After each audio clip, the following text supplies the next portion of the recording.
এরে আল্লাহর গোলাম, এরে নবীর আশিক উম্মতের দল, আল্লাহর বান্দা ডাক দিয়া বলে, ও বাবা, যদি তুমি আমারে কিছু বলো তাহলে তুমি আমাকে বিদায় দিয়ে দাও, আমি বাহিরে চলে যাব, আমি তোমার রাজপ্রাসাদ ছেড়ে চলে যাব, আমি আল্লাহর কালাম শিখব, আমি আল্লাহর কোরআন শিখব।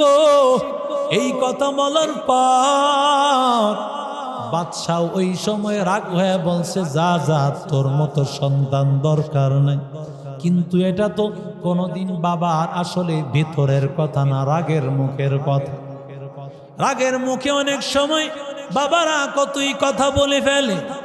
এবার মা কি গিয়া বুঝায়, তোমার সন্তানকে এমন কথা বলে ফেলেছি, সন্তানকে বুঝাও, সন্তান যেন ঘর থেকে বের না হয়। এবার সন্তানের কাছে গিয়া মা বলল, রে বাবা, তুই যাইও না, তোর বাবা রাগের মাথায় বলে ফেলছে, তুমি যাইও না। ছেলেটা ডাক দিয়া কই, মা গো, আমারে বিদায় দাও, আমাকে বিদায় দাও, আমারে আর আটকায় রাখিও না, আমি আল্লাহর কালাম শিখব, আমি দিন শিখব, আমারে বিদায় দাও। মা যখন দেখেছি না না, আমার সন্তানটারে আটকায়া রাখা যাবে না, বলে, সন্তান যা, তুই যা, তোর জন্য আমি আল্লাহর কালাম একটা দিয়া দিলাম উপহার, এটা যখন সময় পাবি তখনই আল্লাহর কালামটা পড়বি। আর একটা রাজকীয় আংটি, এই দুইটা জিনিস দিয়া দিলাম, আল্লাহকে বলবি না, সব সময় আল্লাহর কালামটা পড়বি। 2 নম্বর, আর রাজকীয় আংটিটা তোর কোনো সময় কাজে লাগতে পারে। আল্লাহর বান্দা চলে গেলেন। চলে যাওয়ার পর মসজিদে গিয়া হাজির। মসজিদে গিয়া আল্লাহর বান্দা রাতের বেলায় ঘুমায়, আর আল্লাহর বান্দা সকাল বেলায় আল্লাহর গোলাম তিনি তার অন্য ওস্তাদদের কাছে চলে যান পড়ালেখা করার জন্য। সপ্তাহে একদিন আল্লাহর বান্দা রাজমিস্ত্রির কাজ করেন। রাজমিস্ত্রির কাজ করার পর যা টাকা পয়সা পায়, 6টা রুটি কিনিয়া 6 দিনের জন্য আল্লাহর বান্দা একদিন একটা করে রুটি খায়। কতদিন কয়টা রুটি? মাত্র একদিন একটা রুটি। কল্পনা করা যায় নাকি? তাও আবার বাদশার সন্তান, যেমন তেমন বাদশা না, বাদশাহ হারুনুর রশিদ। এত বড় বাদশাহ, এত বড় বাদশার সন্তান একটা রুটি খাইয়া সারাদিন পড়ালেখা করে। এরি আল্লাহর গোলাম আবার 1 সপ্তাহে পড়াশোনা করার উপর আবার কাজ করেন রে গোলাম। এক আল্লাহর বান্দা বাড়ির কাজ করবে,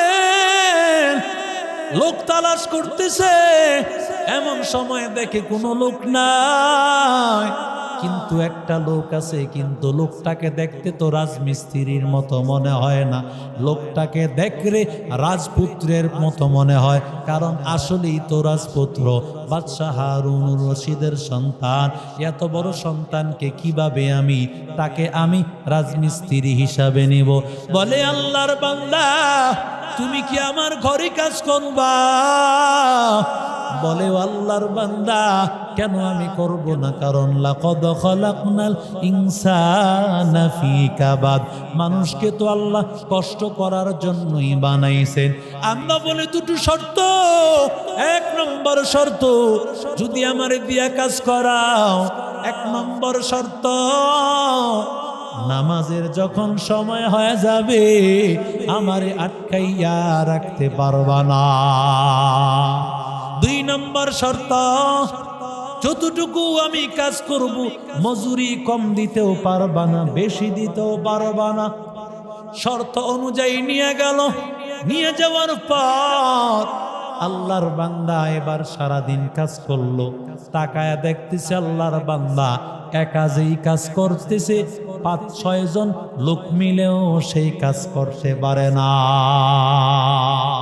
আউলিয়ারা কারে উকবা ইখতিয়ার, জাহেলারা কারে দুনিয়া ইখতিয়ার মাইলে মোমেন সুয়ে মোমেন মিশাওয়ার মাইলে কাফের সুয়ে কাফের মিশাওয়ার এক জামানা সুহবতে বা আউলিয়া বেতারাজ সদ সালা তাআত বেরিয়া এরে নবীর আশিক উম্মতের দল আল্লাহর বান্দা কে বার মালিক ডাক দিয়া কয় রে ভাই আমি তোমারে কিছু অতিরিক্ত টাকা দিতে চাই তোমার কাজে আমি সন্তুষ্ট ছেলেটা কয় না না আমি অতিরিক্ত টাকা আমি নিব না কারণ শর্ত আগে থেকেই দেওয়া আল্লাহর বান্দা চলে গেল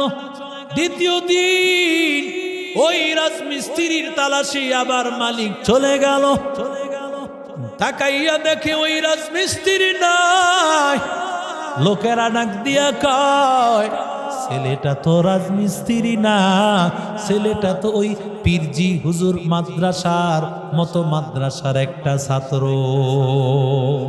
আল্লাহু আকবার বলে সে একজন মাদ্রাসার ছাত্র আর সপ্তাহে একদিন শুধুমাত্র একদিন কাজ করবে আর বাকি 6 দিন ওই একদিনের টাকা দিয়ে 6টা রুটি কিনে সে 6 দিন খাবে আর পড়াশোনা করবে আলেমদের কাছে গিয়া আল্লাহর বান্দা মনে মনে চিন্তা বাড়ি যদি আমার বানাইতে হয় তাহলে আমি তারে দিয়েই বানাইব এক সপ্তাহ অপেক্ষা করলেন এক সপ্তাহ অপেক্ষা করার পরে আবার আল্লাহর বান্দাকে পেয়ে গেলেন পাওয়ার পরে তাকে নিয়া এবার কাজে লাগাইয়া দিলেন আল্লাহর বান্দা মনে মনে চিন্তা আজকে আমি তাকাইয়া দেখব আজকে আমি তাকাইয়া দেখব সে কিভাবে কাজ করে আল্লাহর বান্দা তাকাইয়া দেখতেছে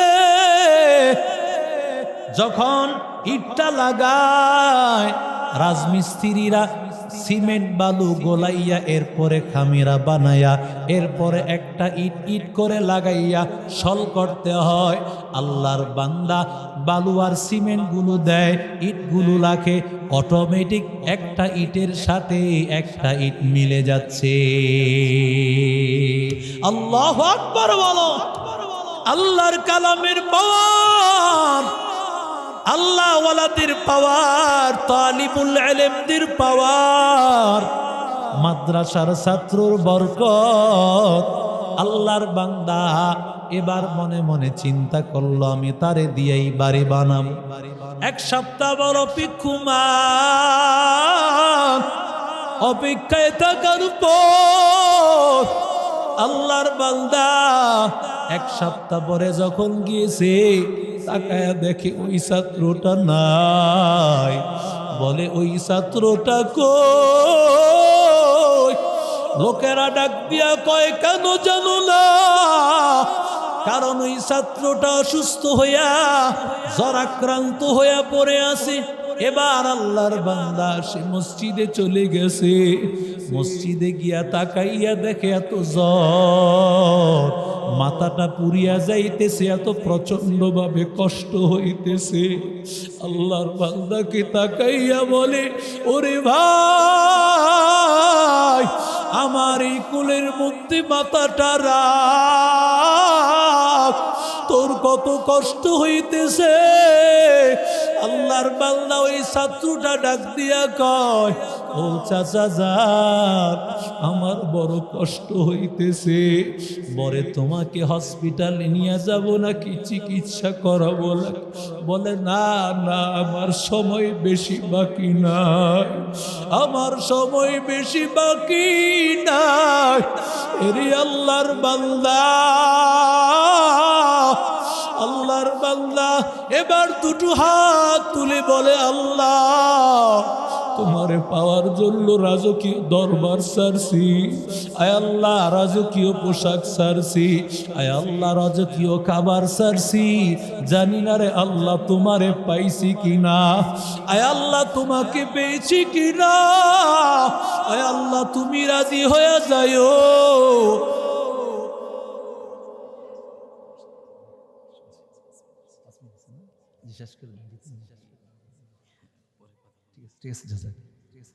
এরে নবীর আশিক উম্মতের দল, আল্লাহর বান্দা আল্লাহ তাআলার কাছে যখন চোখের পানি ফেলে কান্না করতেছে, এমন সময় আল্লাহর গোলাম আল্লাহর বান্দা বুঝতে বাকি নাই যে এটাই হলো বাদশাহ হারুনুর রশিদের সন্তান।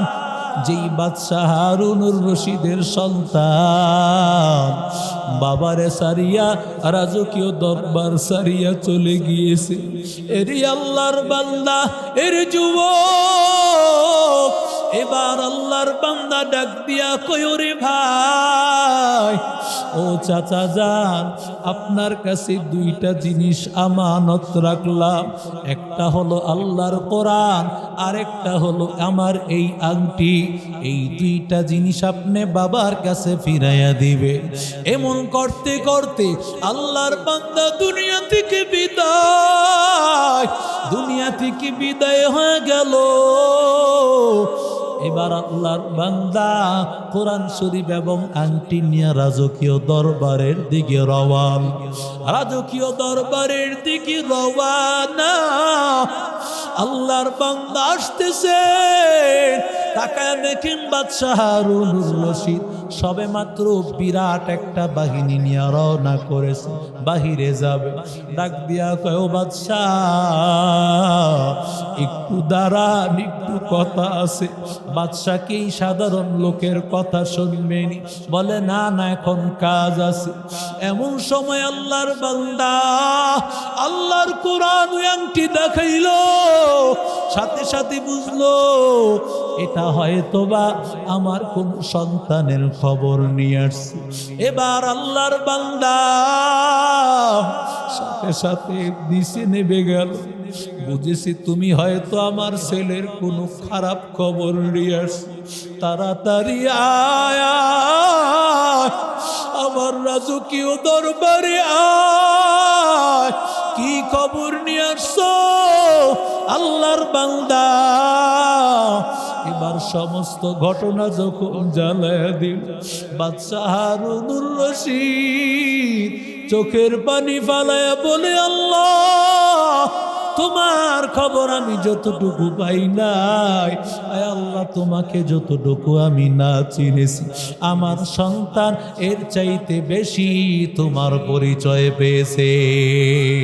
ও দেওবগের ভাইরা, ওরে যুবক, ও সন্তানের মা, ও সন্তানের বাবা, সন্তানকে কোরআন পড়াও, সন্তানকে আল্লাহর পরিচয় দাও, সন্তানকে নবীর পরিচয়টা দাও।